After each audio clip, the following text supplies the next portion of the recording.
Well, today kicks off the first day of Virtual Land Use Planning Summit in Quebec.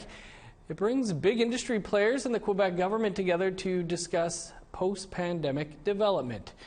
Except the Assembly of First Nations Quebec-Labrador weren't offered a seat at that discussion table, and they're not too happy about it. Lindsay Richardson joins us now with a breakdown. Lindsay, thanks for being with us. For those outside of Quebec, what topics are being covered during this summit?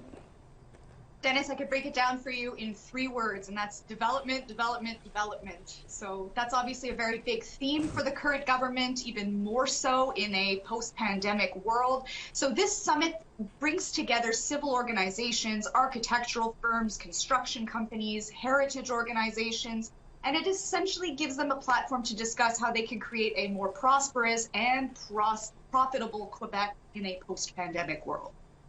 So we already know of a handful of planned development projects on First Nations territory. So why wouldn't the AFNQL be invited to discussions?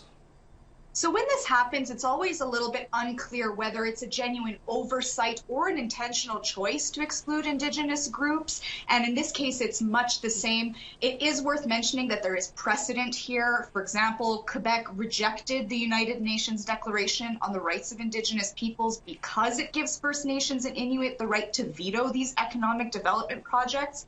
And also earlier on in the pandemic, Quebec tabled a very controversial piece of legislation to kickstart the economy during the pandemic, and that bill also waived the right to consult with First Nations.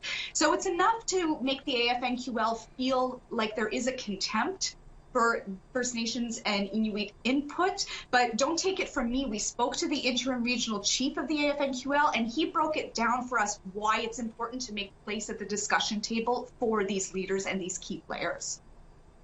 We have Aboriginal rights and title. All of our territories are unceded. We have no treaties. So from our perspective, First Nations are the owners of our territories, and Quebec needs to recognize and understand that the way that they have done business before is not the way that we see our involvement going forward. We want to be involved. We want to be part of the discussions. We want to be able to have the application of UNDRIP and the ability to consent. So, Lindsay, any response from the Quebec government at this point?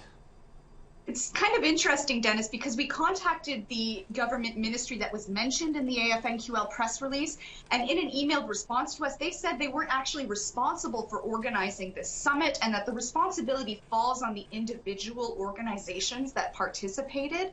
But that wasn't enough to really satisfy the AFNQL, so they were quick to draft a formal letter to Premier François Legault to remind him again of the responsibility to consult on these issues, to consult on economic development. So we checked in with an AFNQL spokesperson, and as of yesterday, that letter and a handful of other letters that have been sent in the last 6 months of the pandemic have not yet received a formal response from the Premier. He has promised to take part in one-on-one political discussion tables with the AFNQL, so we're just going to have to see whether or not he intends to keep that promise moving forward into the year. Well, I'm sure you'll be keeping an eye on that. Lindsay, appreciate it as always. Thanks so much, Dennis.